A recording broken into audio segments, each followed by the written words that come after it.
ప్రజలందరూ భారత సైన్యానికి పూర్తిగా ఈ రాష్ట్ర ప్రభుత్వ పక్షాన మద్దతు, అదే రకంగా వారి కృషిని అభినందిస్తుంది ఈ రాష్ట్ర ప్రభుత్వము.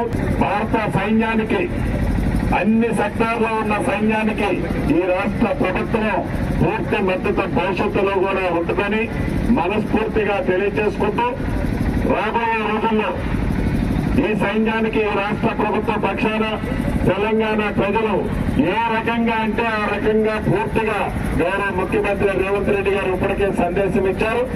ఈ ప్రభుత్వం భవిష్యత్తులో అన్ని రకాలుగా రాష్ట్ర ప్రభుత్వం కేంద్ర ప్రభుత్వానికి, సైన్యానికి పూర్తి చేతుడు వాదాలుగా ఈ రాష్ట్ర ప్రభుత్వ పక్షాన ఉంటుందని మనస్ఫూర్తిగా తెలుపుతూ, ఈ సంఘటనలో పాల్పంచుకున్న అధికారులకి, ప్రజాప్రతినిధులకి, ప్రజలకి, మీడియా మిత్రులకి మనస్ఫూర్తిగా అభినందనలు, కృతజ్ఞతలు తెలుపుతూ సెలవు తీసుకుంటున్నారు.